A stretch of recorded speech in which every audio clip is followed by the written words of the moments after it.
கீழக்கரை சுண்ணத்துவல் அறக்கட்டளையும் மற்றும் மின்ஹாஜ் பள்ளிக்காக இணைந்து நடத்தும் 148வது வார பயணம்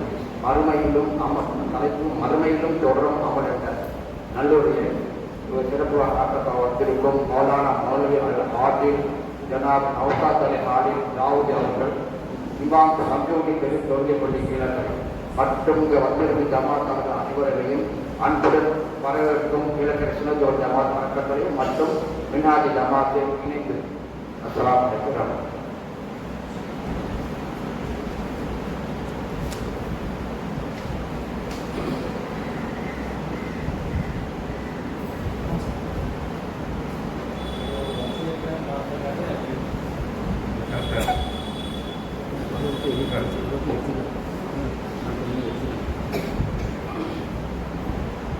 السلام عليكم ورحمة الله وبركاته. الحمد لله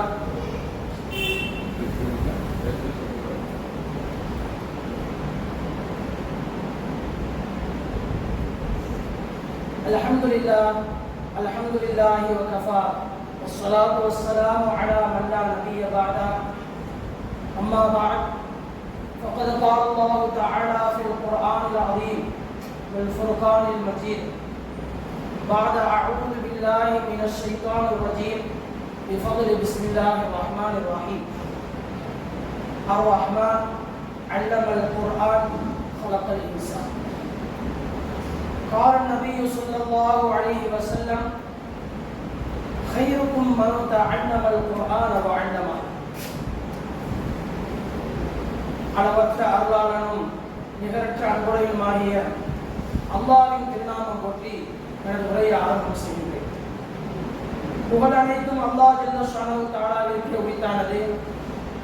அல்லாஹ்வுடைய சாந்தியும் சமாதானமும் தம்பெருமான ரசூலே அக்ரம் ஸல்லல்லாஹு அலைஹி வஸல்லம் அவர்கள் மீதும் நபி ஸல்லல்லாஹு அலைஹி வஸல்லம் சுன்னத்தை முழுமையான முறையிலே அப்படியே பின்பற்றி வாழ்ந்த உத்தம சத்திய சஹாபாக்கள், தாபியீன்கள், தபா தாபியீன்கள், சுஹதாக்கள், சாலிஹீன்கள், இறைநேசர்கள், குறிப்பாக புனிதமான நாளிலே அல்லாஹ்வுடைய கடமையை நிறைவேற்றிவிட்டு நல்ல விஷயங்களை சொல்வதற்காக வேண்டியும் நல்ல விஷயங்களை கேட்பதற்காக வேண்டியும் நமக்கு மத்தியிலே நல்ல விஷயங்களை பரிமாறிக்கொள்வதற்காக வேண்டி ஒன்று சேர்ந்திருக்கக்கூடிய நம் அனைவர்கள் மீதும் அல்லாஹ் ஜல்ல ஷானஹு தஆலாவுடைய சாந்தியும் சமாதானமும் என்றென்றும் இன்று இரவட்டுமாக ஆமீன்.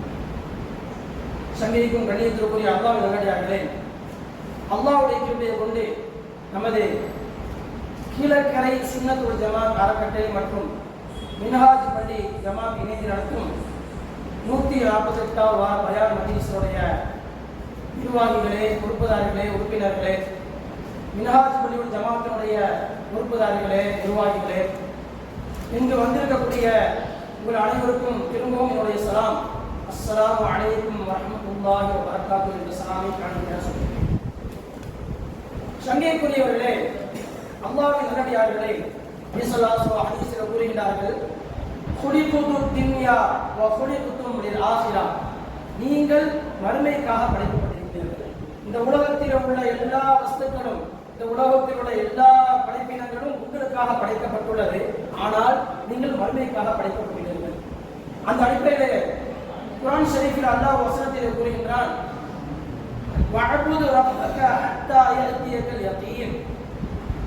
அல்லாஹ் ஜல்ல ஷானஹு தஆலா மனிதனை பார்த்து கூறுகின்றான், உங்களுடைய இறைவனை நீங்கள் வணங்குங்கள், உங்களிடத்திலே உறுதியான ஒரு விஷயம் வருவாய்.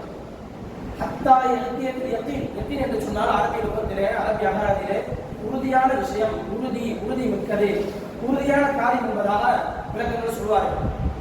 அந்த உறுதி என்ன? இன்று உலகத்திலே எத்தனையோ குழுவினர்கள் இருக்கின்றார்கள். அல்லாஹ் ஒருவனை மட்டுமே வணங்கக்கூடிய நம்முடைய கூட்டத்தார்கள், அல்லாஹ்வில் பல கடவுள் இருக்கின்றார்கள் என்பதாக சொல்லக்கூடிய கூட்டங்கள், இணை வைக்கக்கூடிய கூட்டங்கள், ஏன் கடவுளே இல்லை அல்லாஹ்வே இல்லை என்று சொல்லக்கூடிய கூட்டங்கள் இருக்கின்றார்கள். ஆனால் மௌத்தை மறுக்கக்கூடிய, இறப்பை மறுக்கக்கூடிய ஒரு கூட்டம் கிடையாது. அது தோன்றவும் முடியாது. அந்த அடிப்படையில் அல்லாஹ் ஜல்லல்லாஹு அலைஹி கூறுகின்றான், உன்னிடத்திலே நபியை பார்த்து கூறுகின்றான், உங்களிடத்திலே உறுதியான ஒரு விஷயம், அதாவது தஃசீர்ல விளக்கம் சொல்லுகிறார்கள், மௌத் வர வரைக்கும் உங்களுடைய இறைவனை வணங்கிக் கொண்டே இருங்கள் என்பதாக அல்லாஹ் ஜல்லல்லாஹு அலைஹி நம்முடைய கண்மணி ஸல்லல்லாஹு அலைஹி வஸல்லம் பார்த்து கூறுகின்றான். நபி ஸல்லல்லாஹு அலைஹி வஸல்லம் பார்த்து சொன்னாலே நமக்கு அந்த கட்டளை தான். அல்லாஹ் தஆலா குர்ஆன் எல்லாம் நபியே நீங்கள் செய்வீராக, நபியே நீங்கள் இவ்வாறு நடப்பீர்களாக, நபியே நீங்கள் தொழுவீராக என்று சொன்னால் அது நபி ஸல்லல்லாஹு அலைஹி வஸல்லம் மட்டும் இல்லை, கியாமத் நாள் வரைக்கும் வரக்கூடிய நபி ஸல்லல்லாஹு அலைஹி வஸல்லம் உம்மத்தின் அனைவருக்கும் பொருந்தக்கூடிய சட்டம். அல்லாஹ் ஜல்லல்லாஹு தஆலா உங்களுடைய இறைவனை நீங்கள் மௌத் வரை வரைக்கும் வணங்குங்கள் என்பதாக தான் கூறுகின்றான். ஒரு மனிதன் மூத்தாகிட்டா எல்லாம் முடிஞ்சிருச்சுல, மொத்தம் மூத்தாக வரைக்கும் தான், ஹயாத்தோடு உள்ள வரைக்கும் தான் கொடுக்குறது, நோன்பு வைக்கிறது, ஜக்காத்து கொடுக்கிறது, இன்ன பேர் அமல் செய்யறது, எல்லாம் மூத்தாகிட்டா முடிஞ்சு. மூத்தாகிட்டா செய்ய முடியாது, அதுக்கு சக்தியும் கிடையாது. ஆனால் மௌத்திற்கு பின்னாலும் நாளை மஹ்ஷர் மைதானத்திலே, நாளை மறுமை நாளிலே ஒரு அமல் செய்யப்பட்டு கொண்டே இருக்கு. அதுக்கு முடிவே கிடையாது, எல்லையே கிடையாது. தொழுகை இருக்குது, தொழுகை மூத்தாயிட்டா முடிஞ்சு. நாளைக்கு மறுமை நாள் போய் சொர்க்கத்துல நம்ம கொடுக்க மாட்டோம், சந்தோஷமா ஜாலியாக இருப்போம். அல்லாஹ் எல்லாருக்கும் நசீப தரணும், சொர்க்கத்துல நிரந்தரமா சொர்க்கவாசியாக அல்லாஹ் ஆகிய பாக்கியத்தை நமக்கு நம்முடைய சந்ததிக்கு தருவானாக. ஆக நாளை மறுமை மௌத்திற்கு பின்னாலும், நாளை மனுஷன் மைதானத்திலே மறுமை நாளிலே கியாமத்திற்கு பின்னாலும் செய்யப்படக்கூடிய ஒரு வணக்கம் அது என்னன்னு சொன்னால் குர்ஆன் ஷரீஃப் வருது. இன்றைய நிலைமை எப்படி இருக்கு அப்படின்னு சொன்னா, ரொம்ப பிந்தை மோசமாக இருக்கிறோம். இந்த அமல்கள்ல குர்ஆன் ஓதக்கூடிய வணக்கம் மிகப்பெரிய வணக்கம். அது அவருடைய சிறப்புகளை பற்றி சொல்லிக்கொண்டே இருக்கலாம். குர்ஆனை ஹதீஸை ஏராளமான சிறப்புகள் அதிகமாக சொல்லப்பட்டிருக்கிறது, அல்லாஹ்வின் மூலமாக, அல்லாஹ்வுடைய ரசூல் மூலமாக. ஆனா இன்னைக்கு குறிப்பாக இந்த சமூக வலைத்தளங்கள் இருக்குல்ல, வாட்ஸ்அப், இந்த போன், இது வந்த பிறகு அல்லாஹ் அக்பர் அமல்கள் குறைஞ்சி போச்சு. இதுல யாருமே விதிவிலக்கு இல்லை, எல்லாருமே இதுக்கு அடிமையாயிட்டாங்க. இதுல யாருமே விதிவிலக்கு இல்லை. குறிப்பாக இந்த டிவி, அதே குறிப்பாக இந்த டச் போனு, இந்த மொபைல் போன், இந்த வாட்ஸ்அப், இந்த சமூக வலைத்தளம் வந்த பின்னாடி அமல் குறைஞ்சி போச்சு. நேரம் நம்ம கை எங்கே போகுது, போனுக்கு தான் போகுது. அது அடிமையாயிடுச்சு, எல்லாருமே அடிமையாயிடும். ஒரு காலத்துல என்னுடைய வயசு கவனிச்சு நான் சின்ன பிள்ளையா இருக்கும்போது ஒரு 10-15 வருஷத்துக்கு முன்னாடி மகளிர் பொழுது தான் போனா அப்படின்னு தான் ஆஷாலா அல்ஹம்துலில்லாஹ் இந்த சூரத்தில் வாக்கியம் வரக்கூடிய சட்டம் எல்லா தாய்மார்களும் வீட்டில் உள்ள பெண்மணிகள் அழகான முறையில் வரிசையை ஓதிட்டே இருப்பாங்க. அழகா அதை கேட்டுட்டே போகலாம், அவ்வளோ ரசனையாகவும் இருக்கும், மனசுக்கு அவ்வளோ இன்பமாக இருக்கும். சூரத்தில் வாக்கியா ஓதுவாங்க, சூரத்தில் முழுக்க ஓதுவாங்க, குர்ஆன் ஷரீஃப் ஓதக்கூடிய சத்தங்கள் முடித்துக்கொண்டே இருக்கும் வீடுகளில், எல்லா வீடுகளையும் பார்ப்போம் ஒரு 10-15 வருஷத்துக்கு முன்னாடி. ஆனா இன்றைய நிலைமை என்ன, போன், இந்த சமூக வலைக்கு வந்த பின்னாடி அப்படியே தலையெல்லாம் மாறிடுச்சு.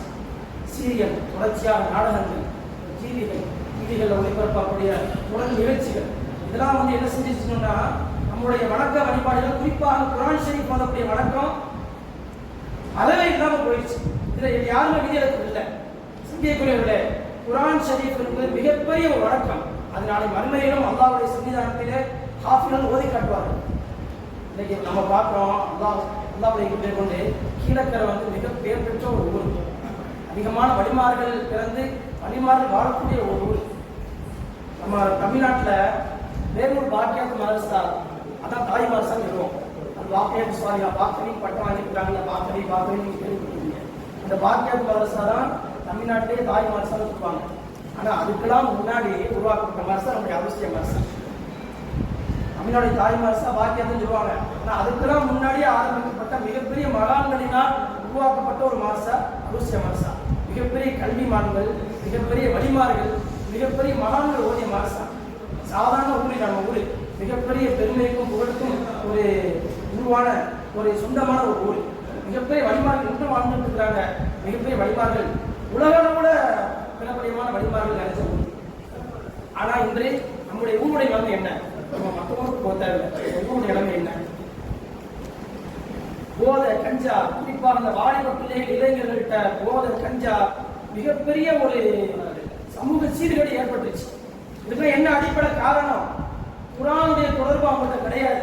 குர்ஆனுடைய தொடர்புடையோட அவங்களுடைய பழக்கம் கிடையாது. குர்ஆன் ஓதுறதே கிடையாது. இன்னைக்கு துனியாவில் நம்ம பார்க்குறோம், துனியாவுடைய கல்விக்கு எவ்வளோ முக்கியத்துவம் இருக்கும். எங்கள் ஊர்லாம் பார்த்தா எங்கள் சொந்த நம்புதால காலையில் சுபு பின்னாடி பார்த்தா மாஷா அல்லாஹ் 100-150 பிள்ளைகள் வருவாங்க காலப்பள்ளி. ஆனால் நம்முடைய இந்த ஊரில் காலப்பள்ளியே கிடையாது. மிக வருத்தமாக சொல்றேன், நான் வந்து உலகத்திலிருந்து வருத்தமாக சொல்றேன், காலப்பள்ளியே கிடையாது. என்ன காரணம்? யார் காரணம்? பெற்றோர்கள் தான் காரணம். ஆளுங்களும் ஒத்துழைப்பா இருக்கணும், நிர்வாகமும் ஒத்துழைப்பு கொடுக்கணும், பெற்றோர்களும் 3 பேரும் ஒத்துழைப்பா இருந்தால்தான் அந்த மார்க்கெட் கல்வி சக்சஸ் ஆகும். நைட்டில் என்ன செய்யறாங்க?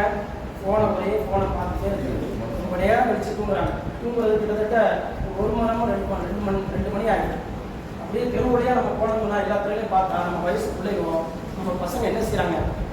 வாசலில் படியில் உட்காந்துக்கிட்டு ஃபோனை பார்த்துட்டே இருக்கிறாங்க. பக்கத்தில் ஒரு கொலை நடந்தால் கூட தெரியாது, பக்கத்தில் ஒரு கொலை பண்ணால் கூட தெரியாது, அதில் லைச்சு போய் இருக்கிறாங்க.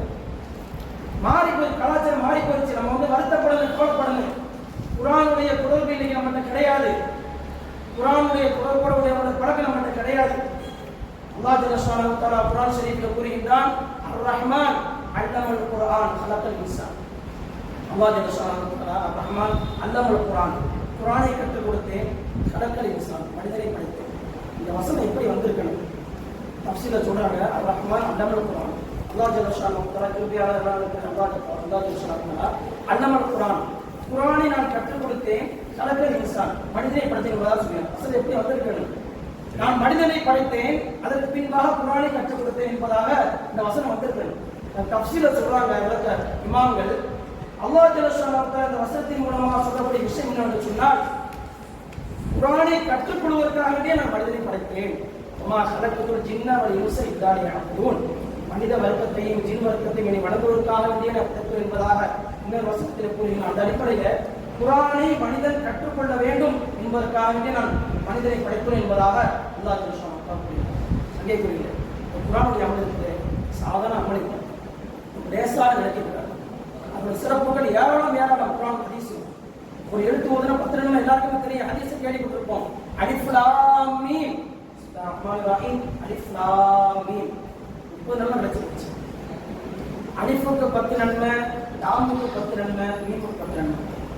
ஒரு அல்ஹம்து சூரா ஓதுனா எவ்வளவு நன்மை? அல்ஹம்து 50 நன்மை நினைச்சிருச்சு. நம்ம ஓதுறோமா? எல்லாருமே அல்லாஹ் ஜல்ல ஷானஹு தஆலா ஹதீஸ்ல வருகிறது, நாளை மறுமை நாளிலே சில கேள்விகள் கேட்கப்படும். உன்னுடைய வாலிபத்தை எவ்வாறு கழித்தாய், உன்னுடைய வயதை எவ்வாறு கழித்தாய்? வயதிலேயே வாலிபம் கட்டுப்படும். ஒரு மனிதனுடைய பருவம் 3 பருவம் தானே, குழந்தை பருவம், வாலிப பருவம், வயோதிக பருவம். அல்லாஹ் ஜல்ல ஷானஹு தஆலா நாளைக்கு கேள்வி கேட்பான், உன்னுடைய வயோதிகத்தை எவ்வாறு கழித்தாய், உன்னுடைய வாலிபத்தை எவ்வாறு கழித்தாய், நீ கற்ற கல்விப்படி அமல் செய்தாயா, உன்னுடைய நீ ஹலாலான முறையில் சம்பாதித்தாயா? இந்த 4 கேள்வி கேட்கப்படும். இந்த 4 கேள்வி பதில் சொன்னா தான் ஒரு மனிதன் சொல்லிட்டு போக முடியும். அப்போ வயசுலேயே வந்து வாலிபம் கட்டுப்பட்டு போயிடுச்சு. ஆனால் வாலிபத்துக்கு நல்லா தான் கேள்வி கேட்பான். என்னன்னா வாலிப வயசுல வந்து தவறுகள் அதிகமாக செய்யணும். இந்த வாலிப வயசு இருக்கிற தவறுகள், மன இச்சைகள், பாவமான காரியங்கள் செய்யணும். மாற்றமா இல்லையா? பேப்பரை திறந்தா, நியூஸ் பேப்பர்களை பார்த்தா, வாட்ஸ்அப்களில் பார்த்தா, ஃபேஸ்புக்கில் பார்த்தா, எல்லா ஹராமான காரியங்களை செய்யக்கூடியது மாற்ற சமுதாயத்தினர் இல்லை, அதிகமாக நம்ம சமுதாயத்தை சேர்ந்த இளைஞர்கள் தான், முஸ்லீம் இளைஞர்கள். ஒரு நேற்றைய முன்னாளோட ஒரு செய்தி வந்துச்சு. போதையில வந்து 10 பேர் கைது செய்யப்பட்டிருக்காங்க. போதையை யூஸ் பண்ணதுனால 10 இளைஞர்கள் கைது செய்யப்பட்டிருக்காங்க. அந்த 10 பேர்ல 7 பேர் முஸ்லீம் இளைஞர்கள். அவங்களுக்கு நல்லா பாதுகாப்பு. இதுக்கு என்ன காரணம்? மார்க்க ரீதியான தொடர்பு இல்லை, குர்ஆனுடைய தொடர்பு இல்லை, குர்ஆனுடைய தொடர்பு உள்ளவங்களோட பழக்கங்கள் இல்லை. அதுதான் காரணம். நம்முடைய ஊர்ல எடுத்துக்கிறோமே, எப்படி போதை, கஞ்சா, ஒரே மிஸ்கிரி அப்படியே பணிகளா மாறிக்கிட்டே வருது. நம்ம ஒரு முயற்சி எடுக்கணும் இன்ஷா அல்லாஹ். நம்முடைய ஊர்களில் வந்து மதரசாக்கள் இருக்கிறது அல்ஹம்துலில்லாஹ். ஆனால் ஹிஃபுல் மதரசா இல்லை, ஹாஃபிதுல் ஹிஃபுல் உருவாக்கக்கூடிய மதரசா இல்லை. துனியா உலக கல்விக்கு கொடுக்கக்கூடிய முக்கியத்துவம் நம்ம எதுக்கு கொடுக்கறது இல்லை, மார்க்க கல்விக்கு கொடுக்கறதே கிடையாது. காலையில் பார்த்தோம்னா நான் கால மதரசாக்களில் ஒரு சில மதரசாக்களில் ஒரு 4 பேர் 5 பேர் அதிகபட்சமாக பேர் தான் வர்றாங்க பிள்ளைங்க. நம்ம ஊரில் வரும்போது எப்படி வர்றாங்க?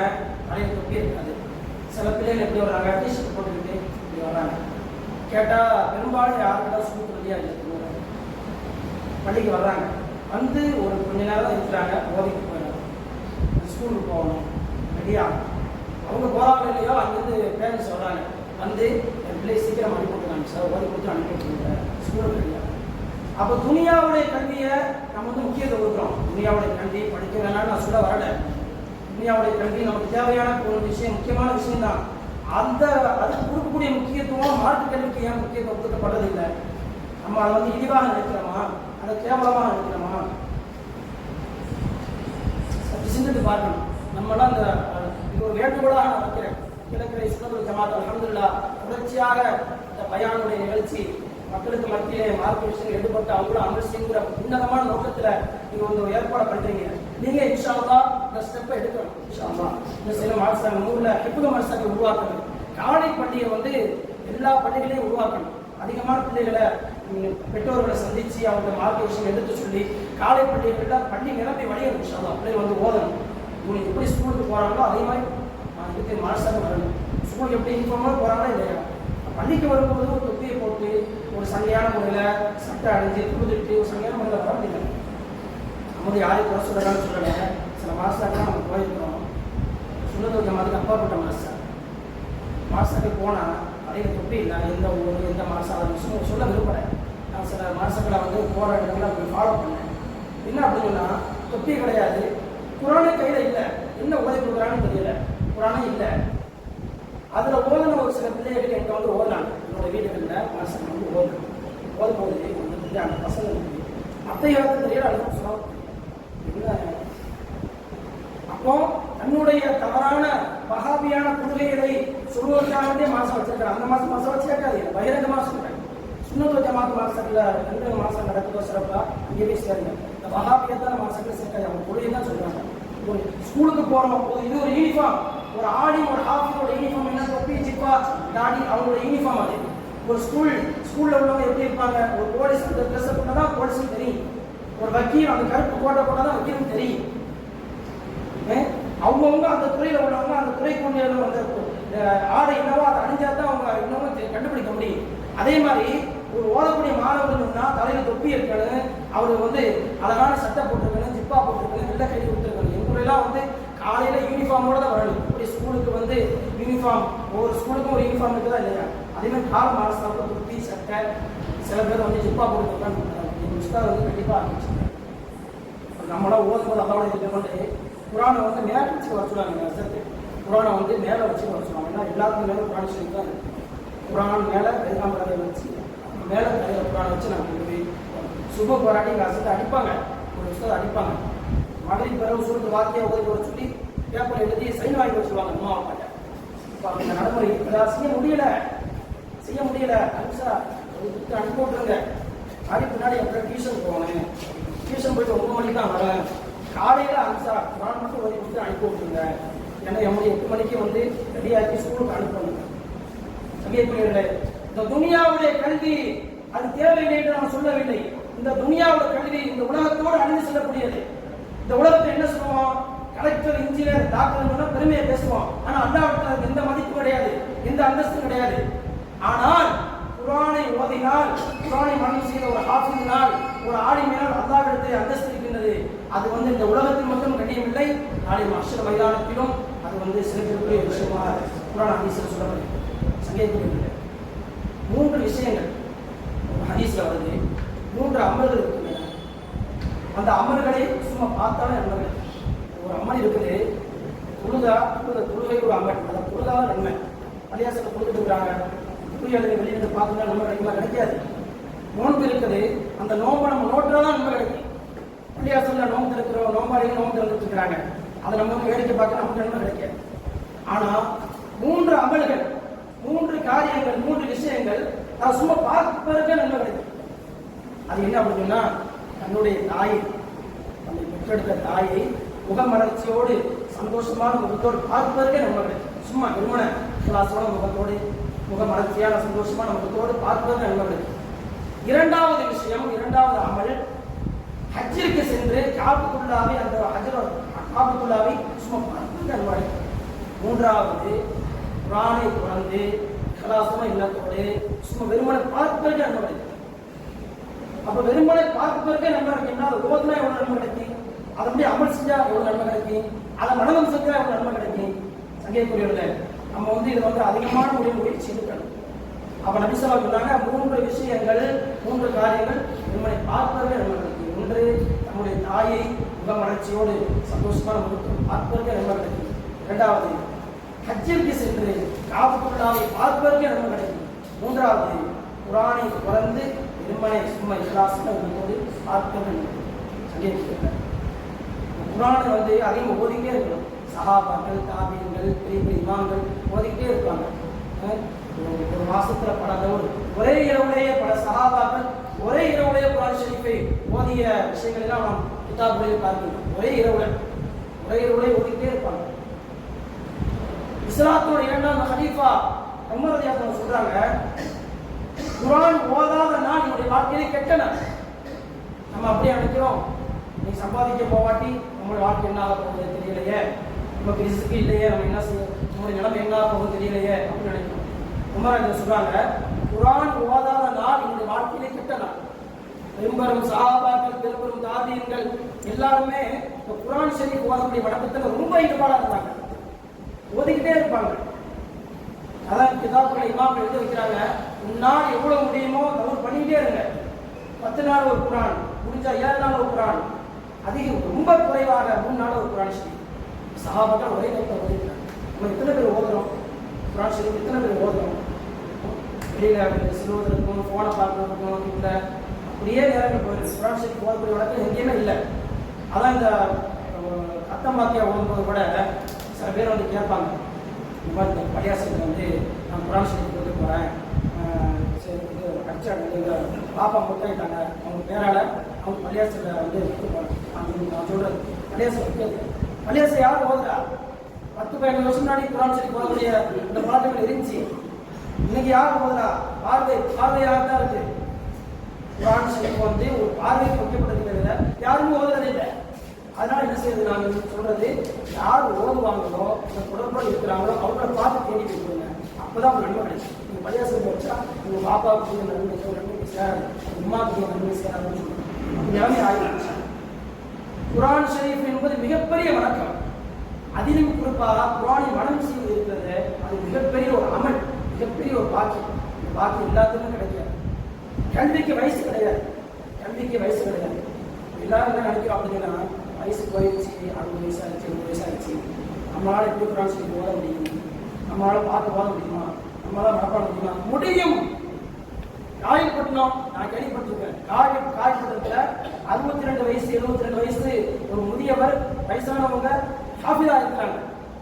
காயப்பட்டதுல இந்தோனேஷியாவில் 3 வயசு 4 வயசு பையன் ஹாஃபிது, சின்ன வயசு பையன், உலகத்திலேயே சின்ன வயசுல மனப்பாடம் செஞ்ச ஹாஃபிதாவான அந்த சின்ன பையன் இந்தோனேஷியாவில் 4 வயசு பையன். இது என்ன காரணம்? 4 வயசு பேப்பர்ல இதில் வாட்ஸ்அப் அதிகமாகுதா இல்லையா? ஒரு சந்தோஷமா இருக்குது. 4 வயசு சிறுவன் அந்த நாட்டிலே ஹாஃபிதா விட்டார், 6 வயசுல ஹாஃபிதா விட்டார், 5 வயசுல ஹாஃபிதா விட்டார். என்ன அடிப்படை காரணம்னா, தாய்மார்கள் கர்ப்பம் அடைஞ்ச உடனே அவங்க ஓத ஆரம்பிச்சாங்க. ஓத அவங்க அந்த பிள்ளைகளை கேட்டு சீக்கிரம் பேசுவாங்க. விஞ்ஞான ரீதியாக கண்டுபிடிக்கப்பட்ட விஷயம் அப்படின்னா, ஒரு குழந்தை அந்த சதக்கட்டி ரத்த கட்டியாக ஆகி துடிப்பு 120 துடிப்பு ஏற்படும். ஒரு குழந்தை பிறந்து துடிப்பு ஏற்பட்ட உடனே முதல் காது தான் கேட்கும். ஒரு குழந்தைக்கு முதல்ல காது கேட்கும். அப்போ அந்த ஒரு பெண்மணி சாரியான பெண்மணியாக இருந்தால் குழந்தை கர்ப்பமானவுடன் குரான் ஷரீஃபை ஓதிக்கொண்டே இருக்க வேண்டும். அந்த குரான் ஷரீஃபை ஓத அந்த குழந்தை கேட்க அதுதான் இன்னைக்கு 4 வயசு 5 வயசு 6 வயசுல ஹாஃபிதாவுக்கு உண்டான அந்த விஷயம் தான். ஆனால் நம்முடைய பிள்ளைகள்லாம் நல்லா பாட்டு படிக்கிறாங்க. என்ன கேட்டால் அந்த விஷயத்துல ஈடுபாடு இருக்குன்னு அர்த்தம். சீரியல் பேர்லாம் சொல்றாங்க 5 வயசு 6 வயசுல. என்ன அப்படின்னா, நம்ம சதீத சொல்லுவாங்க பையன்ல திங்கள் முதல் வெள்ளி வரை அப்படிங்கிற அடிப்படையில் தொடர்ச்சியாக சீரியல், அந்த சீரியலை பார்த்து கர்ப்பமானவங்க பார்க்க தானே செய்யறாங்க, எல்லாருமே பார்க்க தானே செய்யறாங்க. பார்த்து அந்த பிள்ளை எடுத்தாங்க. அப்ப விஞ்ஞான ரீதியாக ஊர்ஜிதப்படுத்தப்பட்ட செய்தி, ஒரு குழந்தை பிறந்து 120வது நாள் துடிப்பு ஏற்பட்டு முதல் அந்த குழந்தைக்கு கண்ணு தெரியாது, அப்படி எதுவுமே தெரியாது. ஆனா காது மட்டும் கேட்கும். அப்போ தாய்மார்கள் ஒரு குடும்பத்தில் தன்னுடைய பிள்ளைகளை வளர்ப்பதில் தகப்பனையுடைய தாய்க்கு அதிகமான முக்கிய பங்கு இருக்கிறது. தாய்மார்கள் சரியான முறையில் அந்த பிள்ளைகளை வளர்த்தால் அல்லாஹ்வுடைய ரசூலுடைய அன்பை அதற்குரிய பாக்கியத்தை அல்லாஹ் தருவான். இன்னைக்கு பார்க்கிறோம், இந்த தாய்மார்களுக்கு அந்த ஆர்வங்கள் கிடையாது. ஸ்கூலுக்கு அனுப்பணும் எப்படா படிக்கணும் இன்ஜினியர் ஆகணும் கலெக்டர் ஆகணும் அதை உழைச்சி மதிப்பு சொல்ல யாரும் தவறாக எழுதிட்டு படிக்க வேணாம் அதெல்லாம் அந்த இதெல்லாம் செய்ய வேணாம் அப்படின்னு யாரும் சொல்லலை. அதற்கு உண்டான ஆர்வத்தையும் மதிப்பையும் அதுக்கு கொடுக்கக்கூடிய முக்கியத்தையும் மார்க்கு கல்விக்கு கொடுங்க. ஏன் கொடுக்கறது இல்லை? பெரிய பெரிய இமாம்கள்லாம் வந்து ஹாஃபிதுகளை வந்து குரானை மனம் செய்த ஹாஃபிதுகளை மிகப்பெரிய ஒரு மதிப்போடு நடத்துக்கிறாங்க. அல்லாமா ஷம்சுல் உங்களுடைய உஸ்தாவுடைய உஸ்தாவுங்க ஈரோடு மாஸ்டாவுடைய முன்னாள் முதல் பொருத்தமாயிட்டாங்க அஹமத்துல்லா அழகி. அவங்க வந்து எப்படி சொன்னால் ஷம்சுல் ஈரோடு மாஸ்டாவுடைய முன்னாள் முதல் அவங்க ஒரு வழிமுறை அந்தஸ்தில் உள்ள ஒரு உஸ்தாத். அவங்க வந்து ஹாஃபிதுகளுக்கு முன்னாடி காடு கூட நீட்ட மாட்டாங்க. எங்கள் உஸ்தாத் பழையில சொன்னாங்க ஹாஃபிதுகளுக்கு முன்னாடி காலை நீட்ட மாட்டாங்க, பொது இல்லாமல் உஸ்தாவை செய்ய மாட்டாங்க. இந்த அளவுக்கு அவங்க ஹாஃபிதுகளை மரியாதையும் எந்த அளவுக்கு அது முக்கியத்துவத்தை உணர்ந்துருக்காங்க, இந்த அளவுக்கு மரியாதை கொடுத்துருக்காங்க. நீங்கள் பார்க்குற மாதிரி இல்லை. வருத்தமான செய்தியை நான் சொல்லக்கூடாது, உங்களுக்கு மத்திய பகிர்ந்து கொள்கிறேன். நம்முடைய அண்டை வீட்டார் அது எந்த தெரு நம்ம 3-4 பேர் மாறிடும். அதை வந்து எந்த தெருன்னு சொல்ல விரும்புகிறேன், இந்த மகண்டா ஏரியாவும் சொல்ல விரும்புகிறேன். அண்டை வீட்டுக்காரன் அவருடைய மார்க்க கல்வி அந்த அளவுக்கு பலகீனமாக இருக்குங்கிறது நான் சொல்ல வந்தேன். எல்லாரும் அவர் விளையாட்டு அண்டை வீட்டார் எப்படின்னா அவருடைய பிள்ளைகளை சின்ன பிள்ளைகளை சொல்லுவார், அந்த ஆணிசாருக்கு போகக்கூடாது, ஆணிசாருக்கு போகக்கூடாது அப்படின்ட்டு அந்த பிள்ளையை வந்து அடிக்கடி சொல்லக்கூடிய ஒரு நிலை எனக்கு மனசு ரொம்ப வேதனைப்படுச்சு. அவர் சொன்னக்கூடிய வார்த்தை அந்த வீட்டுக்கு போகக்கூடாது. அவர் மகள்கிட்ட ஒரு சின்ன பிள்ளைகளை சொல்கிறார். எந்த அளவுக்கு ஆளுங்களையும் ஆட்களையும் அவருடைய உள்ளத்தில் இனிவான ஒரு நிலை ஏற்பட்டதுன்னு சொன்னால் அவர் சொல்லுவார். இந்த சகோதரர் சொல்கிறாரு, அந்த வீட்டுக்கு போனால் அடிப்பேன், வீட்டுக்குள்ள யாரும் போகக்கூடாது. இது என்னுடைய காதலை வந்துச்சு. ஏற்றாமல் வந்தால் சலாம் சொல்ல மாட்டேன். என்னமோ அவருடைய உள்ளத்தில் ஒருவேளை நம்மளை இனிவாக நினச்சிருப்பாங்கன்னு சலாம் சொல்ல மாட்டார், பேச மாட்டார். நம்ம ஆர்த்து நம்ம சலாம் இல்லை வயசுலாம் சொல்ல மாட்டார். அது நம்ம நிப்பாட்டியாச்சு. அந்த வீட்டுக்கு போகக்கூடாது, அந்த வீட்டு சைடு அதிகம் ஏறக்கூடாது சொல்லக்கூடிய வார்த்தை. இப்போ நான் எனக்கு ஒரு தடவை சண்டை ஏற்பட்டு நான் சொன்னேன், என்னுடைய பிள்ளை யார் வீட்டுக்கு போகாது, அந்த ஒருத்தர் அந்த மாதிரி நிலைமை ஏற்படுத்த மாட்டான் அப்படின்னு சொல்லி சொன்னேன். அவர்கள் வாசி அரசு என்ன நினச்சிக்கணும்னா, எந்த பிள்ளைய வந்து வீட்டுக்கு போக மாட்டேன்னு சொன்னாரோ அதே பிள்ளைய என்னுடைய வீட்டுக்கு ஒருவேளை பொருளாதார ரீதியாக நம்ம குறைவாக இருந்ததுனால நம்ம வந்து விரிவாக வச்சிருக்கலாம். அவர் அந்த இந்த பிள்ளையை போக மாட்டேன் அனுப்ப மாட்டேன்னு சொன்னாரோ அதே பிள்ளையோட வீட்டுக்கு பல தடவை வந்து கடன் வாங்கக்கூடிய சூழலை ஏற்படுத்தும். அந்த ஒரு எதுக்காக சூழலை உயர்வாக நினைக்கணும், குரான் உடையவர்களையும் உயர்வாக நினைக்கும் என்பதற்காக நான் சொல்றேன். அவருடைய வீட்டுக்கு நான் போகல, என் பிள்ளை போகல. அவர் பல தடவை அவருடைய பிள்ளைய வழியக்க வீட்டுக்கு அனுப்பி இன்னிடத்தை கடன் வாங்க சூழலை ஏற்படுத்தினார். அல்லாஹ் பாதுகாக்கணும். அப்போ குரான் உடையவர்களையும் குரானை சுமந்தவர்களையும் ஹாஃபிதுகளையும் ஆலிம்களையும் இவ்வாறு நினைக்கக்கூடாது, உயர்வாக நினைக்கணும். நபி ஸல்லல்லாஹு அலைஹி வஸல்லம் ஹதீஸில் கூறுகிறார்கள், குன் ஆலிமன் அவ் முத்தஅல்லிமன் அவ் முஹிப்பன் வலா தகுன் ராபியா. நீங்கள் உலகத்தில் வாழும் பொழுது ஒரு ஆலிமாக வாழுங்கள், மார்க்கத்தை கற்ற ஒரு ஆலிமாக வாழுங்கள். அவங்க அடிமன் அல்லது கற்றுக்கொள்ளக்கூடிய மாணவனாக வாழுங்கள். அவங்க முஹிப்பன் உலமாக்கள், உலமாக்களை நேசிக்கக்கூடியவனாக வலாத்தக்கும் ராபியா. இது அல்லாம உலமாக்களை விமர்சனம் செய்யக்கூடியவனாக, உலமாக்களை ஈவாக பேசக்கூடியவனாக, உலமாக்களை கேவலப்படுத்தக்கூடியவனாக ஆகிவிட்டாத என்பதாக பேசிக்கொண்டிருக்கிறார். சங்கைக்குள்ளே நல்லவர்களை, சகாபாக்களை, தாபியங்களை, வழிமார்களை எப்படி உயர்வாக நினைக்கின்றோமோ அதே போன்று குரானை ஓதக்கூடியவர்களை, குரானை கற்றக்கூடியவர்களை, குரானை சுமந்தவர்களுக்கு ஹாஃபிதுகளை அறிவு உயர்வாக நினைக்கிறார்கள். அதுவும் அமல், அது ஒரு இபாதத். சங்கைக்குள்ளே நம்ம குரானை ஓதக்கூடிய பழக்கத்தை நம்முடைய வாழ்க்கையை ஏற்படுத்திக் கொள்ள வேண்டும். ஒரு நாளைக்கு நம்மளால் எவ்வளோ முடியுமோ ஓதணும். உலகத்தில் சொன்ன மாதிரி எந்த நாள் குரான் ஓதவில்லையோ அந்த நாள் நம்முடைய வாழ்க்கையை கெட்ட நாள் என்று ஹஸரத் உமர் ரலியல்லாஹு சொன்னதை போன்று ஒவ்வொரு நாளும் நாம் குரான் ஓதிக்கொண்டே இருக்க வேண்டும். நம்மளால் எவ்வளோ ஓத முடியுமோ ஓதிக்கொண்டே இருக்கணும். அல்லாஹ்வுடைய கிருபை எங்களுடைய ஜமாத் உலமா தயாராக இருக்கின்றது. எங்களுக்கு வயசா போச்சு, நாங்கள் எப்படி ஓதுறது? கல்விக்கு வயசு தேவையில்லை, கல்விக்கு வைக்கப்பட தேவையில்லை, கூச்சப்பட தேவையில்லை. ஒரு வயசான முதியவர் சின்ன பிள்ளைகள் வந்து ஓதிக்கலாம், தெரிஞ்ச விஷயத்தை பகிர்ந்து கொள்றதுதான். இதில் வந்து நம்ம கூச்சப்பட தேவையில்லை. யார் ஜமாத் உலமா தயாராக இருக்கிறாங்க, தயாராக இருக்கிறோம். ஒரு ஓய்வான உலகான யூஸ் பண்ணுறோம், பயன்படுத்திக்கிறோம். தாராளமாக வந்து குரான் ஷரீஃப் ஓதுங்க. ஒரு மனிதன் மூத்தாயிட்டா அப்படின்னு சொன்னால் தொழுகை பற்றி முதல்ல கேட்கப்படுமா இல்லையா? தொழுகைக்கு பதில் சொல்லாட்டி அவன் சொல்றதுக்கே போக முடியாது. இந்த உலகத்தில் வாழும்போது அவன் வந்து சரியான முறை தொழுவோட அப்படின்னு சொன்னால் நாளைக்கு வறுமையினால நல்ல தொழிலை கேட்பான். தொழுதியான துருவல் அப்படின்னா நல்லா தூக்கி போட்டுருவோம், நல்லா பாதுகாக்கணும். அந்த துருவுக்கே அடிப்படை என்ன? குரானுக்கு வரக்கூடிய பழக்கம் இருந்தால் தொழுக முடியும். தொழுகையில் ஒரு சட்டம் என்ன அப்படின்னு சொன்னா, அத்தகையாத்து அழுகுக்கு சொல்லுவாதே துருவ சேராது. இத்தனை பேர் இந்த சட்டம் தெரியும். ஒரு டாக்டர், நம்ம ஊர்ல இல்லை, ஒரு டாக்டர் எங்க ஊர்ல பெரிய டாக்டர், நல்ல ஃபேமஸான டாக்டர். அப்போ அவர் வந்து ஒரு சில சட்டங்கள் சந்தேகம் கேட்டார். அப்போ நான் தெரிஞ்ச விஷயங்களை எடுத்து சொன்னேன். அப்போ நான் கேட்டேன், என்னோட உள்ளத்தில் அந்த நேரத்தில் ஒன்று நல்லா ஒரு விஷயத்தை சொல்கிறேன். நீங்கள் வந்து அத்தியாயத்தான் கரெக்டாக ஓதுவீங்களா? அப்படின்னு சொன்னாலும் ஓதுவீங்களா? இல்லையா சார், அத்தியாயத்தை அனுசாரம் ஓதுவதே இல்லை. அவங்க டாக்டர் சொன்னாங்க, அத்தியாயத்தை நான் ஓதுறது அனுசாரம் ஓதுவீங்க. அப்போ தொழு பிரயோஜனமே இல்லை. இத்தனை வருஷமா தொழுத அர்த்தமே இல்லை. ஒரு ஒரு மனிதன் தொழுகையில வந்து அல்ஹம்து சூராவும் அத்தியாயத்தும் ஓதுறது தொழுகை சேராது. அது எப்படி நல்லா சட்டமா ஒருத்தருக்கு தெரியல, ஒருத்தருக்கு அல்ஹம்து மனப்பாடம் பண்ணல, போய் தொழுகிறாரு, அல்ஹம்து தொழு சேராது. 2 மென்றை விட்டாலும் தொழு சேராது, தெரியாம விட்டாலும் சேராது. மனப்பாடமே பண்ணல ஒருத்தர், அல்ஹம்து சூரா தான் கொடுத்துட்டாரு, அவர் எவ்வளவு மணிக்கணக்கில் தொழுதாலும் தொழு சேராது. அதே மாதிரி அத்தியாயம். அப்ப அந்த அல்ஹம்து சூரா ஓதுறதுக்கு என்ன அடிப்படை? குர்ஆன் ஷரீஃப் பார்த்து ஓத தெரியுமா இல்லையா? குர்ஆன் ஓத தெரிஞ்சாதான் அல்ஹம்து சூரா மனப்பாடம் பண்ண முடியும். அந்த அர்த்தத்தை நம்ம ஓத முடியுமா? அல்ஹம்து சூராவுடைய அர்த்தத்தை எனக்கு தமிழ் தெரியும், இங்கிலீஷ்ல நான் வந்து ரொம்ப கிடைச்சேன் நாடு அப்படின்னு ஓத முடியுமா? தொழுவ சேராது. அந்த அரபியில் அல்ஹம்து சூரா ஓதணும். அல்ஹம்து சூரா ஓதுறதுக்கு என்ன அடிப்படை?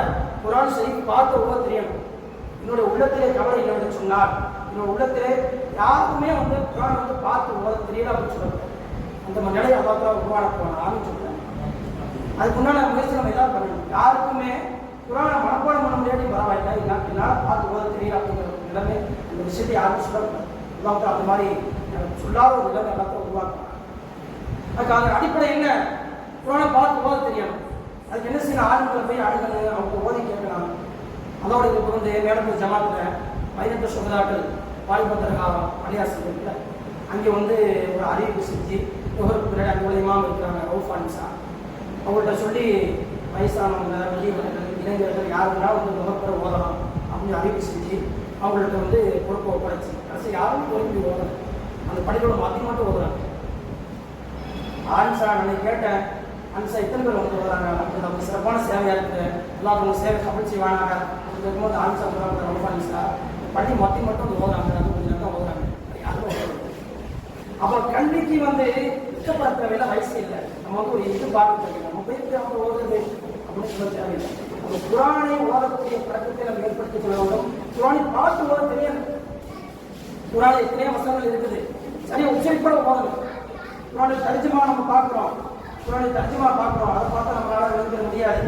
குர்ஆனை வந்து தமிழ் எழுத கூட அல்ஹம்து அப்படின்னு எழுதுவோம், அதை வந்து தமிழ் எழுதுவோம், அதுக்கு எழுத வித்தியாசம் நிறைய அர்த்தங்கள் மாறும். ஆய்வுகள் வந்திருக்கிறாங்க, குர்ஆனில் வந்து ஒரு சின்ன ஹர்ஃப் மாறினா அர்த்தமே மாறிடும். உதாரணமாக கலக்கல்லாஹு ஸமாவாத்தி வல் அர்த வ மா பைனஹுமா அப்படின்னு குர்ஆன் ஷரீஃப்ல நிறைய வசனங்கள் வரும். கலக்கல்லாஹு அல்லாஹ் தஆலா வானங்களை படைத்தான், பூமியை படைத்தான். கலக்க என்று சொன்னால் அரபியில் அல்லாஹ் தஆலா படைத்தான், உண்டாக்கினான், உருவாக்கினான் என்பதாக. இந்த கலக்க என்ற சொல்ல வந்து அந்த ஹேயை சொல்லாம ஹேயை சொல்லிட்டு அப்படின்னு அஸ்தக்ஃபிருல்லாஹ், அல்லாஹ் சிலைச்சான். கலக்கன்னா படைத்தான். இதே வந்து அந்த கலக்க ஹேயை உச்சரிக்காம முடியை எடுத்துட்டு ஹலக்க அப்படின்னு உச்சரிச்சா அல்லாஹ் நல்லா சிலைச்சான். முடியை எடுத்தது இருக்குல்ல, முடியை சிலைக்கிறது, நல்லா சிலைச்சா நான் அக்கில மாட்டேன். இந்த மாதிரி நிறைய அந்த மாதிரி குடியாயிரம் சூறா ஓதமா எல்லாரும் தெரிஞ்ச சூறா, ரொம்ப கவனமாக ஓதணும். சில சூறாக்களை குடியாயிரம் காசும் லா அபுது மா தஅபுதுன், நபியை பார்த்து அல்லாஹ் தஆலா சொல்றான், காஃபிரை பார்த்து நீங்க சொல்லுங்க, லா அபுது மா தஅபுதுன், நீங்கள் வணங்கக்கூடிய சிலைகளை நான் வணங்க மாட்டேன் என்பதா நபியை நீங்கள் சொல்லுங்கள். இந்த இடத்துல லா அபுது மா தஅபுதுன்னு சொன்னா நீங்கள் வணங்கக்கூடிய சிலைகளை நான் வணங்க மாட்டேன்னு அர்த்தம். இந்த லாவை விட்டா எப்படி அர்த்தம் மாறிடும்? உலமாக்கள் வந்திருக்காங்க தெரியும். அபுது மா தஅபுதுன், நீங்கள் வணங்கக்கூடிய சிலைகளை நான் வணங்குவேன். அந்த லாவை நம்ம துப்பிட்டோம் அர்த்தமே மாறிடும், ஷிர்கா போயிடும், துணியை முடிஞ்சு போயிடும். அது மாதிரி சில வசனங்கள்லாம் இருக்குது, சில வார்த்தைகள்லாம் இருக்குது, துணியில ரொம்ப கவனமா ஓதணும். இதுக்கு அடிப்படை என்ன? குர்ஆனை சரளமா பார்த்து ஓத தெரியணும், உச்சரிப்போட தெரியணும், தஜ்வீதோட ஓதணும். அதுக்கு வந்து முறையான முறையில் உலமாக்களை அணுகி, ஆளுங்களை அணுகி, ஒரு பள்ளியோட இமாம்களை அணுகி, ஒரு ஓய்வான ஓய்வாக ஆரம்பிச்சாங்க. ஆரம்ப விற்கிறது எல்லாம் தயாராக இருக்கணும். மிகப்பெரிய சேவை சங்கைக்குரிய அந்த அளவுக்கு சிறப்பிற்குரிய ஒரு அமல் குர்ஆன் ஷரீஃப். அல்லாஹ் தஆலா இரவுடைய சிறந்த இரவாக இருக்கக்கூடிய எழுத்து பேரோட இரவு சிறப்பாக காரணம் அந்த இரவு குர்ஆன் ஷரீஃப். நபிசார் அரபி மொழியை சிறப்பான இந்த அளவுக்கு சிறப்பிற்குரிய விஷயமாக ஆக்கப்பட்ட காரணம் அந்த அரபி மொழி குர்ஆன் இறக்கப்பட்ட காரணம். அந்த அரபி மொழியில குர்ஆன் இறங்கியிருக்காங்க. சிறந்த சமுதாயம் நம்ம குர்ஆன் கொடுக்கப்பட்ட சமுதாயம் சிறந்த சமுதாயம். இஸ்லாமிய சபையில கேட்கிறாங்க, சஹாபாக்கள் தான் நிறைய உட்கார்ந்துட்டு இருக்காங்க. அப்ப கேட்கிறாங்க, அருமை தோழர்களே, மூமின்களே சிறந்தவங்க யாரு? மூமின்களே சிறந்தவங்க யாரு? அப்ப சஹாபாக்கள் சொல்றாங்க, வணக்கமாறு வணக்கமாறு சிறந்தவங்க. வணக்கமாறு சிறந்தவங்க கிடையாது. வணக்கமாறு என்னன்னு சொன்னா நபிமார். அது நபி சொல்றாங்க, நபிமார்கள் சிறந்தவங்க கிடையாது. சஹாபாக்கள் சொன்னாங்க, நபிமார்களும் மூமின்களே சிறந்தவர்கள் என்று சொன்னால் நபிமார்கள் அடுத்த செய்யக்கூடிய சஹாபாக்களை நாங்கள் தான் சிறந்தவங்க சொன்னாங்க. நபிஸ்லாம் சொல்றாங்க, நீங்களும் சிறந்தவங்க மூமின்களும் சிறந்தவங்க கிடையாது சொல்லி நபிஸ்லாம் சொல்றாங்க. ஒரு விளக்கம் சொல்றாங்க, மலக்குமார் இருக்கிறார்களே அவர்கள் அல்லாஹ்வுடைய அடியார்கள். லா யஸூன அல்லாஹ மா அமரஹு வ யஃஅலுன மா யுமரூன். அல்லாஹ் ஜல்ல ஷானஹு தஆலா அவர்களுக்கு என்ன கட்டளையிட்டானோ என்ன உத்தரவிட்டானோ அதுக்கு ஒருபோதும் மாறு செய்ய மாட்டார்கள். வ யஃஅலுன மா யுமரூன். அவர்கள் என்ன ஏவப்பட்டதோ அப்படியே செய்வார்கள். அவங்களுக்கு அல்லாஹ் ஜல்ல ஷானஹு தஆலா மலக்குமார்களுக்கு அறிவை மட்டும்தான் கொடுத்தார், ஆசையை கொடுக்கவில்லை. அதனால அதோட ஒரு பெரிய ஆச்சரியமான விஷயம் இல்லை. நபிமார்கள் அல்லாஹ்வுடைய தூதர்கள். அல்லாஹ் அவங்க தான் உலகத்துல மக்களுக்கு மத்தியில் நல்வழி படுத்துவதற்காக தான் அனுப்பியிருக்கிறாங்க. அவங்களுடைய வேலை அவங்க செய்யறாங்க. அதுவும் முக்கியமான சிறப்பான விஷயம் இல்லை. சஹாபாக்களை நீங்கள் என்னைய பார்க்குறீங்க, நான் உங்களுக்கு முன்னாடி இருக்கிறேன், என்னை பார்த்து அப்படியே அமல் செய்ய அப்படின்னு சொல்லிட்டு அபிசுதாசம் சொல்லியிருக்கார்கள். இதுதான் முக்கியமான விஷயம். மோமின்களை சிறந்த சமுதாயம் யாருன்னு சொன்னால் எனக்கு பின்னால் ஒரு கூட்டத்தினர் வருவார்கள். அந்த கூட்டத்திற்கு மத்தியிலே குர்ஆன் என்ற ஒரு வேதம் இருக்கும். சொல்றாங்க, எனக்கு பின்னால் ஒரு கூட்டத்தினர் வருவார்கள். அந்த கூட்டத்தாருக்கு மத்தியிலே குர்ஆன் என்ற ஒரு வேதம் இருக்கும். அதே கூட ஈமான் கொள்வாங்க. உங்களுக்கு மலக்குமார் பார்த்துக்க மாட்டாங்க, நபிமார்கள் பார்த்துக்க மாட்டாங்க, சஹாபாக்களை எவ்வளவு பார்த்துக்க மாட்டாங்க. ஆனா குர்ஆன் என்ற ஒரு வேதத்தை மட்டும் ஈமான் கொள்வார்களே, அந்த மக்கள் தான் மூமின்களே சிறந்த மூமின்கள், சிறந்த சமுதாயம் என்பதாக விசுவாசம் நம்முடைய அடையாளம் சொல்லுவாங்க. சஹாபாக்கள் சமயக்குரியவர்கள்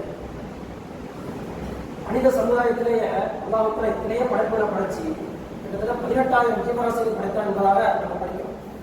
பார்க்கணும் அந்த படைப்புகளில் மனித சமுதாயத்தை சிறந்த சமுதாயமா படைச்சு அதுலேயும் முகமது ஸல்லல்லாஹு உம்மத்தில ஒரு நம்மளை ஆட்சி காமிக்கிறாங்க. மிகப்பெரிய பாக்கியம். பெரிய நபிமார்கள்லாம் ஆசைப்பட்டாங்களா இல்லையா? ஈசா நபி துவா செஞ்சு, யா அல்லாஹ் என்னை முகமது நபி ஸல்லல்லாஹு உம்மத்தில் ஒரு மனிதராக ஆக்கி விடியா அப்படின்னு துவா செஞ்சாங்க. அல்லாஹ் தஆலா கபூல் செஞ்சாங்க. கடைசியில் ஈசா அலைஹிஸ்ஸலாம் வருவாங்க. ஆனா என்ன செய்வாங்க? நபியாக வருவாங்க. ஈசா அலைஹிஸ்ஸலாமுடைய வருகை கியாமத்துடைய பெரிய அடையாளம், ஒரு அடையாளம். ஆனா ஈசா அலைஹிஸ்ஸலாம் வரும்போதே நபியாக வர மாட்டாங்க. நம்மை போன்ற முகமது நபி ஸல்லல்லாஹு உம்மத்தில் ஒரு மனிதராக வருவார் என்பதாக ஹதீஸ்ல நம்ம பார்க்கிறோம். மிகப்பெரிய நபிமார்கள் எல்லாம் ஆசைப்பட்ட ஒரு சமுதாயமாக அல்லாஹ் சொல்றார். அது நன்மை நாளில எல்லா நபிமார்களுடைய ஒரு கூட்டமும் ஒரு சஃப்ல நிற்பாங்க. ஆனா உதாரணமாக ஒரு 80,000 பேர் இருக்கிறாங்கன்னா நபி ஸல்லல்லாஹு உம்மத்தை நம்ம மட்டும் அதுக்கு மேல இருக்கணும். எல்லா நபிமாருடைய கூட்டத்தையும் சேர்த்தாலும் 40,000 80,000 வருவாங்க. ஆனா நம்முடைய சமுதாயம் மட்டும் அதோட ஜாஸ்தியா இருக்கும், அதிகமா இருக்கும். துவா கிடைச்ச சமுதாயம். கூறுகிறார்கள், தூபா லிமன் ரஆனி வ தூபா லிமன் லம் யரானி சபா மர்ராத்தின் உபுல் புஷ்ரா. என்ன அப்படின்னா, என்னை பார்த்து யார் ஈமான் கொண்டார்களோ அவர்களுக்கு ஒரு முறை சுபசுபம் உண்டாக்குவாங்க. விசுவாசம் வாழ்த்து சொல்றாங்க. என்னை பார்த்து யார் ஈமான் கொண்டார்களோ அவர்களுக்கு ஒரு முறை சுபசுபம் உண்டாக்குவாங்க. என்னை யார் பார்க்காமல் ஈமான் கொண்டார்களோ அவர்களுக்கு 7 முறை சுபசுபம் உண்டாக்குவாங்க என்பதாக விசுவாசம் வாழ்த்து சொன்ன ஒரு சமுதாயம். இந்த சமுதாயத்துக்கு ஏன் இந்த அளவு சிறப்பு? குர்ஆன் என்ற ஒரு வேதம் கொடுக்கப்பட்டதுனால. இந்த குர்ஆன் நம்ம எந்த அளவுக்கு வச்சிருக்கிறோம்? யாருமே ஓதுறதே இல்லை. தொடர்ச்சியாக நம்முடைய வாழ்க்கையில் அதை ஓதிக்கிட்டே இருக்கணும். சங்கைக்குரியலே அதனால நம்முடைய வேண்டுகோள் என்ன சொன்னா, ஹிஃபுல் மர்சகளை உருவாக்கணும், காலை பள்ளிகளை உருவாக்கணும், அதிகமான ஆதரவை உருவாக்கணும். நீ பார்க்கணும், இன்னைக்கு காலையில ஒரு ஆணித்தை நான் கேட்டேன். கீழக்கரையை சேர்ந்த உலமாக்கள் இருப்பாங்க. எல்லா பள்ளிகளையும் இமாம்கள் இருக்கிறாங்க. மாஷா அல்லாஹ், கீழக்கரையில அதிகமான உலமாக்கள் இருக்காங்க. ஒரு 80 பேர் இருப்பாங்க. எல்லாருமே வெளியூரை சேர்ந்தவங்க. அப்ப நம்முடைய கண்ணியத்துக்கு ஜஹாங்கீர் அரசியல் சத்தாமதான் கேட்டேன், நம்ம சொந்த ஒரு கீழக்கரை சேர்ந்த அணிகளை திரும்ப அப்ப அவங்க யோசிச்சு 10 பேர் இருப்பாங்க. நல்லா பார்த்தாங்க. நம்முடைய ஊர் வந்து மிகப்பெரிய ஒரு பாரம்பரியமான ஊர், மிகப்பெரிய ஊர். எத்தனையோ பல படிப்புகள் உலகக்கல்வி துறையில் உள்ள பேர்கள் நிறைய இருக்காங்க. ஆனா மார்க்கெட்டை கற்ற ஆசிரியர்கள் ஆளுநர் பேர் வேலையுடைய விதமாக இருக்கும். நம்ம கவலைப்படணும். மேலப்பாடம் இருக்க அப்படின்னா மேலப்பாடத்தை வீட்டு ஆட்கள் இருப்பாங்க, காயப்பட்டு இருக்குன்னா நிறைய ஆட்கள் ஆளுநர் இருக்கிறாங்க. ஆனா நம்முடைய ஊரில் இருந்து, நம்முடைய அவசர மாசம் வந்து நம்முடைய மாசங்கள் இருந்து நிறைய நூற்றுக்கணக்கான ஆயிரக்கணக்கான ஆளுநர்களை உருவாக்கி நம்ம அனுப்பியிருக்கிறோம். ஆனா நம்முடைய ஊர்ல நம்ம முக்கியத்துவம் கொடுக்காம இருக்கிறாங்க. ஒரு வண்டி பெட்ரோல் வந்து எல்லா கடைகளுக்கும் பெட்ரோல் கொண்டு போய் பெட்ரோல் கொடுக்குது, பெட்ரோல் இருக்குது. ஆனா அந்த வண்டியில பெட்ரோல் வந்து அந்த வண்டி நடக்குமா? பெட்ரோல் வந்து எல்லா இடத்துக்கும் போய் விற்பனை பண்ணுது, பண்ணக்கூடிய ஒரு வண்டி இருக்கு. ஆனா அந்த வண்டிக்கு பெட்ரோல் இருக்குமா இல்லையா? பெட்ரோல் தான் நகணும். அப்போ நம்முடைய ஊர்ல நம்ம என்ன செய்யணும்? அதிகமான ஹாஃபிகளை உருவாக்கணும், அதிகமான ஆய்வுகளை உருவாக்கணும். சந்தேகப்படலை. இந்த குரானை மனம் செய்த ஹாஃபில் இருக்கிறாங்க இல்லையா? அப்படி சிறப்பு அந்தஸ்து, மிகப்பெரிய அந்தஸ்து, ஆடிமுறை அந்தஸ்து, மிகப்பெரிய அந்தஸ்து. அது வந்து இந்த துனியாவிலையும் கண்ணியத்தை கொடுக்கும், கபரிலையும் அது கண்ணியத்தை கொடுக்கும், நாளை வருஷம் மைதானத்திலும் கண்ணியத்தை கொடுக்கும். ஒரு ஹதீஸ்ல வருகின்றது, ஒரு ஹாஃபில் அடக்கம் செய்யப்பட்ட இடத்துல வலது பக்கத்தில் 6 பேர், இடது பக்கத்தில் 6 பேர். இந்த ஹாஃபிலோட வரக்கத்தினால் அவர்களுடைய வேதனை லேசாக்கும் என்பதா ஹதீஸ் போய் செய்தி. ஒரு ஹாஃபில் குரானை சுமந்த ஒரு ஹாஃபில் அடக்கம் செய்யப்பட்டால் அந்த கபரு வலது பக்கத்தில் 6 பேர் இருக்கும், இடது பக்கத்தில் 6 பேர் இருக்கும். அந்த ஹாஃபிலுடைய வரக்கத்தால் அதாவது வேதனை லேசாக்கப்படும் என்பதாக ஹதீஸ்ல பார்த்தோம். செய்யக்கூடாது. அது மட்டுமா, கபருலையே நமக்கு வந்து மிகப்பெரிய அந்தஸ்துக்கூடிய ஒரு விஷயமா இருக்கு. ரப்புக்கோமா தீனுக்கோமா நபிக்கு அல்லாஹ் தஆலா முன்க நக்கீர் கேள்வி கேட்பாங்க, உன்னுடைய இறைவன் யார், உன்னுடைய நபி யார், உன்னுடைய மார்க்கம் என்ன அப்படின்னு சொல்லும்போது உலகத்துல குரானோடு தொடர்புல இருந்தவங்க தானே பதில் சொல்ல முடியும். ரப்புக்கோமா தீனுக்கோமா நபிக்க அப்படின்னா அங்கேயும் போய் அரபில தான் எல்லாம் பேசுவோம். சுருக்கத்துலேயும் போய் கபூர்லேயும் போய் நம்ம இங்கே வந்து துனியாவில் வந்து நிறைய இங்கிலீஷ் ஆங்கிலம் படிச்சதுனால நம்ம போய் கபூரில் போய் ஆங்கிலம்லாம் பேச முடியாது, பேச மாட்டோம். எல்லாருக்கும் அரபி மொழிக்கு அந்த சிறப்பு வச்சுருக்காங்க. ஏன்னா குரான் அதில் இறங்கிடுச்சு, குரான் அரபி மொழியில் இருந்தனால அந்த அரபி மொழிக்கு சிறப்பு. கபூரில் போய் எல்லாருக்கும் மலக்குமார்களுக்கு இங்கிலீஷ்லேயே தமிழே கிடைக்க மாட்டாங்க. அது ரப்புக்க ஒரு இறைவன் யார், உமா நபிக்க உமா தீனுக்கு உங்களுடைய மார்க்கம் என்ன அப்படின்றது தான் கேட்பாங்க. அப்போ சந்தேகக்குரியல அப்போ குரான் வந்து இந்த உலகத்திலேயும் குரானை மோதுவதனால் சிறப்பு கிடைக்கின்றது, குரானை சுமந்த ஆசிரியர் உலகத்திலும் கண்ணியம் கிடைக்கின்றது, கபரிலும் கண்ணியம் கிடைக்கின்றது. ஒரு ஹாஃபித அடக்கம் பண்ணா அல்லாஹ் அந்த ஹாஃபித அந்த மண்ணை பார்த்து இந்த கபரை பார்த்து நல்லா கேட்பானா. ஹதீஸ்ல போய் செய்தி, ஹதீஸ்ல பதிவுப்பட்ட செய்தி, அந்த அடக்கம் செய்யப்பட்ட அந்த கபரை பார்த்து கேட்பானா, உங்களுடைய வேலையை பாரு, அதான் என்ன அரிச்சு சாதாரண அடியார்கள் மொத்தாயிட்டா மனோட அரிச்சு மொத்தாயிட்டா முடிச்சுல நல்லடியார்கள் நபிமார்கள் சஹாபாக்கள் தாபியர்கள் நல்லடியாருடைய உலகம் மண்ணு தீட்டாது. ஹதீஸ் வருது, இன்னல்லா அன்னமா அஜிசார் அல் அம்பியா, நபிமார்கள் சஹாபாக்கள் தாபியர்கள் நல்லடியாருடைய உடம்பு வந்து மண்ணை அரைக்காது, மண்ணு உடம்பு பாதுகாக்கப்படும். அதே மாதிரி ஹாஃபிதுடைய உடம்பு பாதுகாக்கப்பட்டிருக்கும். ஹதீஸ் வரக்கூடிய செய்தி, குரானை சுமந்த ஹாஃபிதுடைய உடம்பையும் மண்ணு அரிக்காது. அல்லாஹ் தஆலா கேட்பானா அந்த கபரை பார்த்து, ஒரு அடக்கம் செய்யப்பட்ட ஹாஃபிதுடைய கபரை பார்த்து, அண்ணே கபரே உங்களுடைய வேலையை பாரு, அடிச்சு ஒன்று இல்லாமல் ஆக்கி. அப்போ அந்த கபரு சொல்லுமா, அந்த மண்ணு சொல்லுமா, எப்படி ஒரு இறைவனை ரப்பே எப்படி என்னால் எப்படி செய்ய முடியும்? அவர் உள்ளத்தில் முழுக்க உன்னுடைய குரான் இருக்கின்றது அல்லவா, உன்னுடைய வேதம் இருக்கின்றது அல்லவா, எப்படி என்னால் அறிக்க முடியும், என்னால் அதை உன்னில்லாமல் ஆக்க முடியும்? சுப்ஹானல்லாஹ். அல்லாஹ் ஜல்லஷானஹு தஆலா அந்த கபருக்கும் ஹராமாக்குகிறான். இந்த ஹாஃபிதுடைய உடம்பும் சஹாபாக்களை போன்று, தாபிகளை போன்று, நல்லடியார்களை போன்று, வழிமார்களை போன்று இந்த உடம்பு பாதுகாக்கப்பட்ட உடம்பாகும். அல்லாஹ்வுக்கு அவங்க பாக்கியத்தை தருவானா. சங்கேக்குரியவர்களே, ஒரு ஹாஃபிதுகள் நாளை மறுமை நாளில் சொர்க்கத்தில் எல்லாரும் சொர்க்கத்துக்கு போன பிறகு எல்லாரும் வருஷம் மைதானத்தில் சந்தோஷம் ஜாலியாக இருப்பாங்க. எந்த அமலுமே கிடையாது. இது மாதிரி தொழுவணும் அப்படி கட்டுப்பாடாக இருக்கணும் அப்படிங்கிற கட்டுப்பாடும் அங்கே கிடையாது. அங்கே போய் செய்யப்படுற ஒரு வழக்கம் குரான் சொல்லி பார்த்துருக்காங்க. ஆட்கள் அங்கே போய் ஓதி காட்டுவாங்க. ஹதீஸ்ல வருது, ஈர்த்தபி வரத்தில் துனியா கமா துரத்துல் துனியா. அல்லாஹ்வுடைய சன்னிதானத்தில் மஸ்ஜித் மைதானத்திலே குரானை சுமந்த ஆட்கள் ஓதி காட்டுவார்கள். அவர்களுக்கு சொல்லப்படும், நீங்கள் இந்த உலகத்திலே உயிரோடு வாழும் பொழுது எப்படி நிறுத்தி நிதானமாக கருத்தியோடு கஜிவித்தோடு ஓதுவீர்களோ அதே போன்று நீங்கள் ஓதுங்கள். நீங்கள் ஓதக்கூடிய ஒவ்வொரு ஆயத்துக்கும் உங்கள் அந்தஸ்து கூடிக்கொண்டே இருக்கும். உங்களுடைய கடைசி அந்தஸ்து நீங்கள் கடைசி ஓதக்கூடிய ஆயத்து என்பதாக ஹதீஸ்ல கூறுகிறார். விளக்கம் சொல்றாங்க, அந்த ஒவ்வொரு அந்தஸ்துக்கும் இன்னொரு அந்தஸ்து இடப்பட்ட காலம் எவ்வளவு தெரியுமா? 500 வருட காலம். குரானை சுமந்த ஹாஃபிஸ்கள் நாளைக்கு ஓதி காட்டும் போது அதோட சரீரத்தில் அந்த ஓதி காட்டும் போது ஒவ்வொரு ஆயத்துக்கும் அந்தஸ்து உயர்ந்து கொண்டே இருக்கும். அந்த அந்தஸ்துக்கு ஒவ்வொரு அந்தஸ்துக்கும் இடைப்பட்ட காலம் 500 வருஷ காலம். சகைக்குறது அப்ப ஹாஃபிஸ்களுக்கு அந்த அளவுக்கு சிறப்பு இருக்கின்றது குரான் பேசுகிற ஹாஃபிஸ்களுக்கு. அது மட்டும் இல்லாமல் கடைசியாக ஒரு விஷயம் சொல்லி ஹாஃபிஸை பெற்றெடுத்த புத்தகங்களுக்கும் நான் மறுமை நாளிலே கிரீடம் அணிவித்து பட்டாடை அணிவிக்கப்படும். இந்த நிலைமையில அரசுணி நாடிலே அல்லாஹ் அவர்களுக்கு சிம்மாசனத்தை கொடுத்திருக்காங்க. எந்த அளவுன்னு சொன்னால் முத்துக்களை நான் தங்கங்களை நான் அவலங்களை நான் சிம்மாசனத்தை அல்லாஹ் கொடுக்கிறான். அல்லாஹ் இது போன்ற பாக்கியம் நமக்கு தருவானாக. ஹாஃபிகளை அதோடு அதிகமாக உருவாக்கக்கூடிய ஊரை ஆக்குவானாக. நம்முடைய பிள்ளைகளையும் ஹாஃபிகளாக ஆளுநராக உருவாக்கக்கூடிய சூழலை ஏற்படுத்துவானாக. ஹாஃபிகளுடைய எந்த அளவு சிறப்பு இருக்கின்றதோ அதே போல சிறப்பு அந்தஸ்தும் அவருடைய பெற்றோருக்கும் அல்லாஹ் சுத்தம் வந்து கொடுப்பானாக. இந்த நடனத்தை வாசிவானாக. நம்முடைய சேவையை கபல் செய்வானாக. வாக்கு தாவனாக இல்லாமல் அஸ்ஸலாமு அலைக்கும்.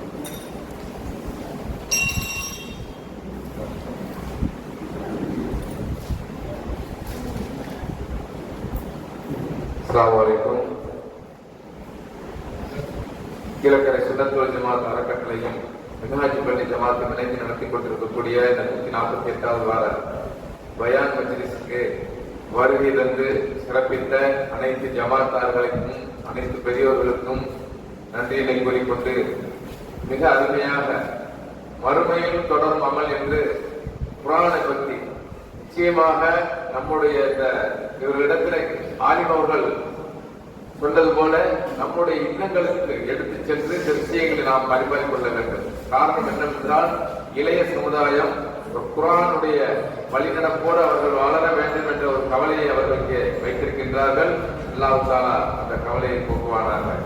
இன்ஷா அல்லாஹ் எல்லோரும் தங்களுடைய இல்லங்களுக்கு இந்த விஷயத்தை எடுத்து செல்லும்படி கேட்டுக்கொண்டு, அழகாக சிறப்புரையாற்றிய மௌலானா மௌலவி அல்ஹாஃபில் நௌசத் அலி தாவூதி அவர்களுக்கு நன்றியினை கூறி, இந்த நிகழ்வு கியாமத் நாள் வரையில் நடைபெற எல்லாம் அல்லாஹ் கிருபை செய்ய வேண்டும் என்று அவனுக்கும் நன்றியினை கூறிக்கொண்டு இந்த சிறப்பான பயான் நிகழ்வை முடிவுக்கு கொண்டு வருகிறோம். அஸ்ஸலாமு அலைக்கும் வரஹ்மத்துல்லாஹி வபரகாத்துஹு.